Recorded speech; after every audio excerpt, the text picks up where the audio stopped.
É isso aí, galera. Vamos lá.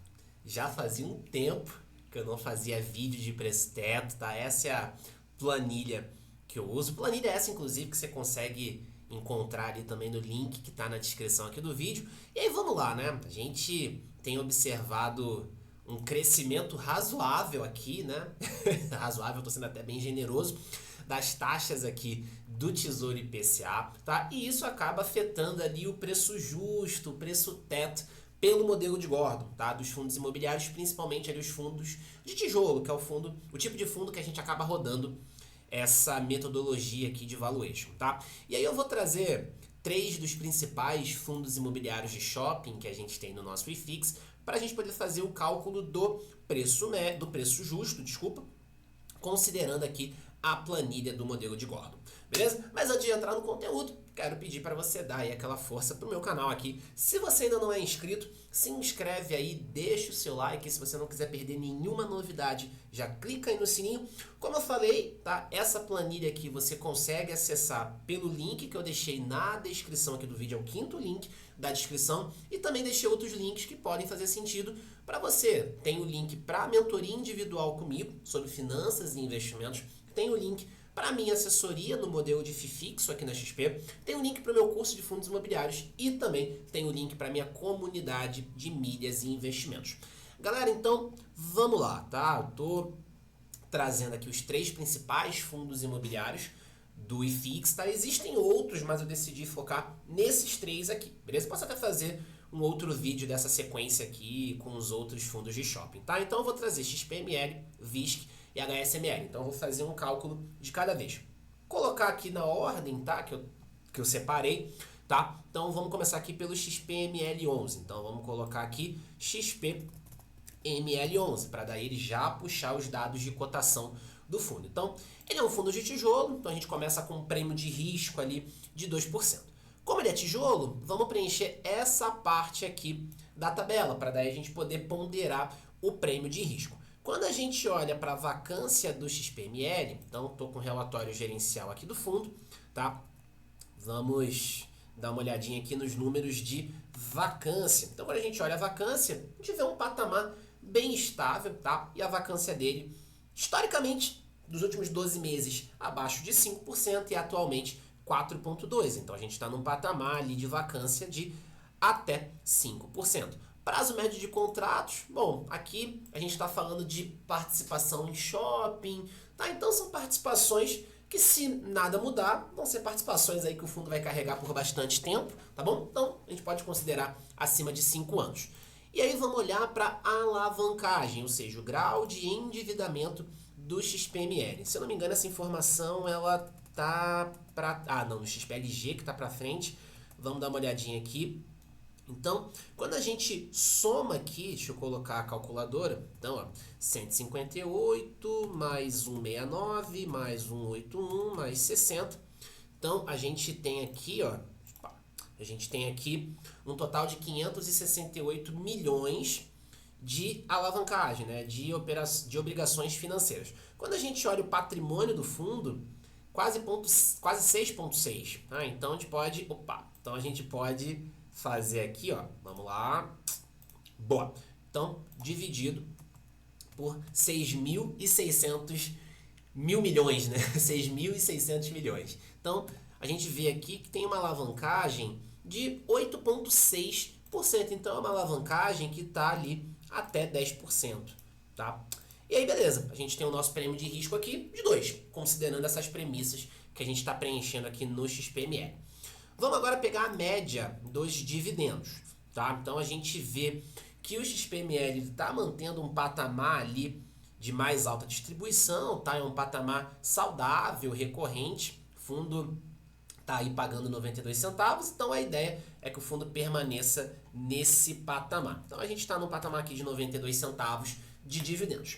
E aí, para a gente poder fazer esse cálculo aqui do valor justo, eu preciso descontar esse fluxo futuro de dividendos, eu preciso descontar isso a valor presente, tá bom? E aí eu vou usar como desconto o prêmio de risco e a média das taxas do Tesouro IPCA, beleza? Então, quando a gente pega aqui as últimas taxas, tá? No momento que eu estou gravando esse conteúdo, essas são as taxas vigentes. Para o 2035, 669, para o 2045, 664. Tá? Então, 669, 664. E aí, a gente vê que nessas premissas, nesse patamar de dividendos, o preço teto do XPML é de 127,41. O que eu gosto de fazer? Eu gosto de comparar esse preço com o máximo que o fundo bateu nas últimas 52 semanas, para ver se o valuation não está muito esticado, muito otimista, tá? E a gente vê que, poxa, o preço justo deu 127, mas o máximo que o fundo bateu, 115, o patrimonial, 119. A gente teve reavaliação patrimonial recente aqui no XPML. Então a gente pode colocar um prêmiozinho aqui, uma margenzinha de segurança. Tá? Se a gente coloca 5% de margem, a gente vai para um preço justo de 121. Se a gente considera 10% de margem, a gente vai para um preço aqui de 114,67. Tá? Como o patrimonial dele foi reavaliado recentemente, a gente pode deixar ali 5%, tá? Que é acima ali do que o fundo bateu nas últimas 52 semanas, só que está próximo ali do patrimonial. Beleza? Então a gente pode considerar entre 5% e 10% de margem de segurança. Mas percebam, tá? A gente, nessas premissas, a gente tem um preço justo ainda bem esticado. E aí, até para vocês entenderem, tá? Por que eu estou fazendo esse vídeo de preço teto, quando a gente mexe aqui nas taxas do Tesouro, quando essas taxas diminuem, esse preço justo ele acaba esticando. Então vamos supor aqui, né? Se eu coloco 6 e 6,10, olha para onde vai o preço justo. Ele fica ainda mais otimista, beleza? Então, à medida que eu vou reduzindo a taxa do Tesouro IPCA, o valuation fica mais otimista. À medida que eu subo a taxa do Tesouro IPCA, o valuation fica mais pessimista. Mas ainda assim, a gente está com o valuation bem esticado aqui, considerando essas premissas para o XPML. Beleza? Então, no caso do XPML, considerando aqui margem de segurança e tudo mais, um preço justo entre 114 e 121. Tá bom? Então, vamos agora considerar o VISC11. Então, vamos preencher aqui VISC11. A gente não precisa mexer nas taxas do Tesouro, tá? A gente pode manter. Vamos agora só pegar as características do VISC11. Vamos pegar já os dividendos. A gente já está aqui com ele na agulha. Então, a gente vinha ali, né, de um pagamento ali de R$1 por cota, isso por conta de gestão ativa, tá? O fundo estava entregando ali um resultado que ele teve, uma venda que ele fez, e daí ele voltou para um patamar mais baixo. Veio pagando 85 centavos, pagou 83, e o último dividendo anunciado, que foi pago agora dia 14 de outubro, foi de 80 centavos. Ele está dentro do guidance dele ali. Então o que a gente pode fazer? A gente pode considerar, tá, a faixa mínima do guidance, 80 centavos. Então vamos pegar aqui 80 centavos de dividendos. Vamos colocar nessa projeção aqui. E agora vamos ver essas premissas de vacância, prazo médio e alavancagem. Prazo médio a gente pode manter para os 3 fundos, tá bom? Tanto o XPML, quanto o VISC, quanto o HSML. Vamos ver só a questão da vacância e a questão da alavancagem. Então, relatório gerencial do VISC. Vamos dar uma olhadinha aqui nos principais números. Já de cara aqui no relatório, a gente vê taxa de ocupação 94%, ou seja, isso significa que a vacância está em 6%. Taxa de ocupação é o oposto da vacância. Então a gente vê uma vacância de 6%, então a gente vai para a faixa aqui entre 5% e 10%. Percebam que dá um incrementozinho aqui no prêmio de risco. E agora vamos para a alavancagem, tá? Então vamos rolar mais um pouco aqui o relatório e a gente chega na parte de alavancagem. Então, mais um pouquinho aqui. Ó, o fundo possui obrigações referentes a aquisições prévias de 628 milhões, já considerando as previsões de pagamento de earnout. Considerando as aplicações financeiras e parcelas a prazo de vendas de 57 milhões, o fundo possui obrigações líquidas de 202 milhões. Tá? Então, o fundo tem um total ali de 603 milhões de obrigações, tá? Mas aí ele coloca que ele tem de obrigação líquida 202. Vamos fazer em cima do total, tá? Então vamos fazer em cima aqui da alavancagem total. 603 mil, tá? E aí, frente ao patrimônio, vamos comparar aqui, não, mais para frente, aqui ó, patrimônio líquido 3,7, né? Então a gente tem 3,8 em imóveis, tem mais um pouquinho de aplicação financeira, tá? Então vamos fazer em cima do PL, beleza? Então a gente tem aqui, vou colocar na calculadora, a gente tem 628,6 dividido por 3.645,3. Então a gente tem uma alavancagem na ordem aqui de 17%. Beleza? Eu estou pegando o bruto, tá? Estou pegando as obrigações brutas, tá? Se eu for descontar o caixa, vai ficar ali realmente os 200 e pouco. Mas vamos pegar em cima do bruto e em cima do patrimônio líquido. Então a gente tem uma alavancagem de 17%. Então, entre 10 e 20. Boa. Então tem uma alavancagem aqui entre 10 e 20. Dá um prêmiozinho a mais ali de alavancagem também. Beleza? Boa. Então, maravilha. Considerando essas premissas, tá? A gente tem aqui um preço justo de 104,75. Quando a gente olha para o máximo que o fundo bateu nas 52 semanas, 120,21. Então você vê que o preço justo ele realmente está abaixo, bem abaixo do máximo que o fundo bateu nas 52 semanas. E o valor patrimonial, 126,45. Tá? Então o patrimonial do fundo está bem lá em cima, mas nessas condições aqui, tá? A gente vê aqui um preço teto de 104,75. Bom, então não preciso considerar margem de segurança nesse caso. Beleza? Então, nessas premissas aqui, 104,75. Se a gente fosse considerar as obrigações líquidas, tá? Então, pegando o bruto, descontando o que o fundo tem em caixa, beleza? E fazendo em cima do patrimônio, a gente teria ali uma alavancagem de até 10%, beleza? E aí o preço justo iria para 107, beleza? Mas vamos voltar para a condição que a gente tinha mantido anteriormente, tá? Então, o que a gente tem aqui jogando contra esse valuation do VISC? Taxas mais altas do Tesouro e esse dividendo menor, tá? À medida que o fundo for subindo o patamar dele de dividendos, se ele voltar para 85 centavos, por exemplo, que seja, tá dentro do guidance ainda, a gente vai ver ali, se a gente colocar 85 centavos, a gente vê um valuation mais atrativo, tá? A gente vai para 111,29 de preço justo, tá bom? Se a gente fosse até fazer um bem bolado aqui, né? Então ele pagou 85. Deixa eu colocar aqui, né? Ele pagou 85 centavos duas vezes, pagou 83, pagou 80, tá? Então foram 4 meses. Vamos dividir isso aqui por 4. Então a gente teria uma média de 83 centavos, o que daria um valuation aqui de 109, tá bom? Se ele voltar para o patamar de R$1 de distribuição, aí o valuation vai para 130. Então a gente pode colocar uma margenzinha aqui de 5%, por exemplo, que daí vai para 124.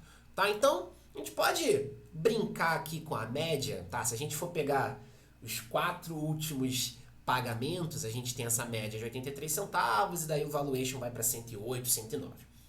Beleza? Então, como a gente está tendo essa volatilidade no dividendo do VISC dentro do guidance, isso acaba mexendo aqui no valuation. Como a gente também está com taxas mais altas, isso acaba, como eu falei, deixando o valuation mais restrito. E aí, para a gente fechar, galera, vamos para o HSML11, tá bom? Então, vamos olhar agora os parâmetros do HSML11. Já vamos pegar os dividendos do fundo. Então, a gente vê aqui um patamar de 80 centavos, tá? Um patamar que está ali mantido desde fevereiro, beleza? Então, a gente está nesse patamar de 80 centavos e assim vamos colocar 80 centavos, tá bom? Então, vamos agora pegar os parâmetros do HSML. Então, estamos aqui com o relatório do HSML, beleza? Vamos olhar aqui taxa de ocupação, vamos olhar aqui, percebam, né? O fundo está pagando dentro do guidance aqui, o guidance é de 80 a 82 centavos, o fundo mantendo o guidance ali bonitinho. Vamos olhar obrigações, beleza? O índice de alavancagem líquido, tá? 19%. Tá? Então, até para o VISC, a gente poderia considerar ali também a alavancagem líquida, tá? Aí o valuation vai um pouquinho mais alto, tá bom? Deixa eu até aproveitar isso e fazer o seguinte, né? Deixa eu colocar aqui o VISC 11, manter o patamar de 80 centavos e uma alavancagem ali de até 10%. A gente vai para um valuation ali de 107. Então a gente pode considerar um preço justo nessas condições entre 107 e 110 para o VISC, beleza? Então, voltando aqui para o HSML, a alavancagem líquida do HSML 19,1. Esse fundo já teve mais alavancado, fez uma emissão bem interessante no ano passado, captou mais de 430 milhões de reais, veio ali reduzindo a alavancagem, tem feito gestão ativa, também comprou mais uma participação no shopping lá em Salvador, está se movimentando bem. Alavancagem entre 10% e 20%. Prazo médio de contratos, a mesma coisa, como eu já tinha falado. E aí vamos pegar a vacância. Então, a gente tem aqui taxa de ocupação, beleza? Então, a gente vê o fundo tá ali na ocupação de 95,2, ou seja, uma vacância, já que vacância é o oposto, 4,8. Então, a gente tem uma vacância de até 5%. A gente pode considerar ali até 5%. E aí, considerando essas premissas aqui para o HSML, a gente tem aí um preço teto, deixa eu zerar aqui a margem por enquanto, a gente tem um preço teto de 107,68. Quando a gente olha para o HSML, o máximo que ele bateu nas últimas 52 semanas, 95,60. E o patrimonial, 107,70. Então, realmente, em relação ao patrimonial, a gente tem um desconto muito grande, tá? O que a gente pode considerar? A gente pode colocar aqui, se quiser, uma margenzinha aí de 5%, tá?